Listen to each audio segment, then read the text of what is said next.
Have you been rejected or disappointed time and time again? Did you feel like giving up? Well, the hero in our story also felt the same. But he took his failures and not only overcame them, also he made the world a better place. This is the story of our hero Sanders, who was born in 1890 in Henryville. When he was 6 years old, his father passed away, leaving Sanders to cook and care for his siblings. In seventh grade, he dropped out of school and left home to go work as a farmhand, already turning into a tough cookie. At 16, he faked his age to enlist in the United States Army. After being honorably discharged a year later, he got hired by the railway as a laborer. However, he got fired for fighting with a co-worker. While he worked for the railway, he studied law until he ruined his legal career by getting into another fight. Sanders was forced to move back in with his mother and get a job selling life insurance. And guess what? He again got fired for refusing to obey orders. But this guy wouldn't give up. In 1920, he founded a ferry boat company.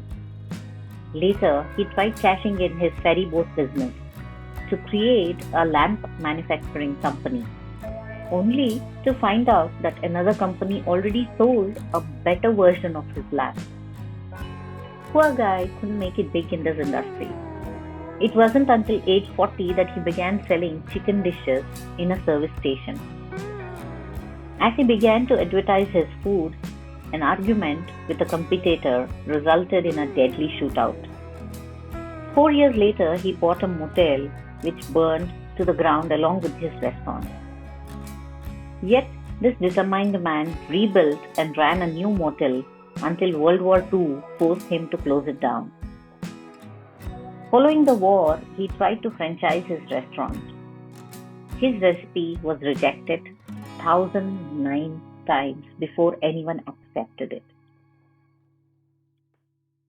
Sanders' secret recipe was coined Kentucky Fried Chicken and quickly became a hit.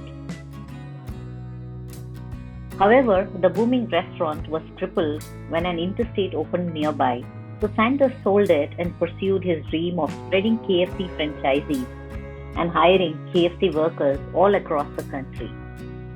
After years of failures and misfortunes, Sanders finally hit it big. KFC expanded internationally and he sold the company for $2 million, roughly about $15.3 million today.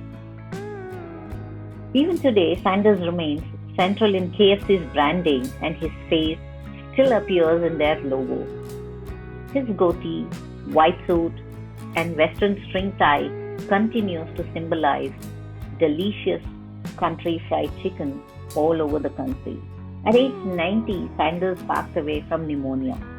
At that time, there were around 6,000 KFC locations in 48 countries. By 2013, there were an estimated 18,000 KFC locations in 118 countries. Isn't it wow? If you're overwhelmed by rejection or discouraged by setbacks, remember the story of Colonel Herland Sanders. He was fired from multiple jobs, ruined his legal career, was set back by the Great Depression, fire, and World War II. Yet, he created one of the largest fast food chains in the world. He wouldn't let anything or anyone defeat him. We should all aspire to be more like Colonel Sanders. This is Life Stories. Thank you for watching.